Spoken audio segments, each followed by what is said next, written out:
वज़ीर दिफा ख्वाजा आसिफ ने कहा है कि टीटीपी खारिजियों के कैंपों पर पाकिस्तान की कार्रवाई का मवाजना भारत के भावलपुर मुरीद में मसाजिद और मदारिस पर हमलों से करना सरासर गलत और गैर मुनासिब है।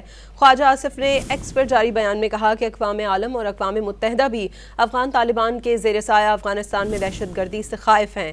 पाकिस्तान में आए रोज़ अफगानिस्तान से आई दहशत गर्द तश्कीलें और दहशत गर्द उसका वाज़ेह सबूत हैं। पहलगाम वाक़े पर भारत आज तक सबूत नहीं दे सका, जबकि पाकिस्तान ने गैर जानिबदार तहकीकात की पेशकश भी की। अक़वाम मुत्तहिदा रिपोर्ट भी वाज़े करती है कि भारतीय जारियत गैर कानूनी और पाकिस्तान का जवाब मुकम्मल जायज़ था। भारत इसकी प्रॉक्सी और उसके हमदर्दों का शक दूर करते रहेंगे।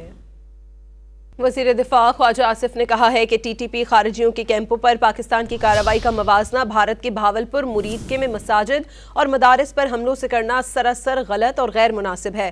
ख्वाजा आसिफ ने एक्स पर जारी बयान में कहा कि अक़वाम आलम और अक़वाम मुत्तहिदा भी अफगान तालिबान के ज़ेर साया अफगानिस्तान में दहशत गर्दी से खाइफ हैं। पाकिस्तान में आए रोज़ अफगानिस्तान से आई दहशत गर्द तश्कीलें और दहशत गर्द उसका वाज़ेह सबूत हैं। पहलगाम वाक़े पर भारत आज तक सबूत नहीं दे सका, जबकि पाकिस्तान ने गैर जानिबदार तहकीकात की पेशकश भी की। अक़वाम मुत्तहिदा रिपोर्ट भी वाज़े करती है कि भारतीय जारियत गैर कानूनी और पाकिस्तान का जवाब मुकम्मल जायज़ था। भारत इसकी प्रॉक्सी और उसके हमदर्दों का शक दूर करते रहेंगे।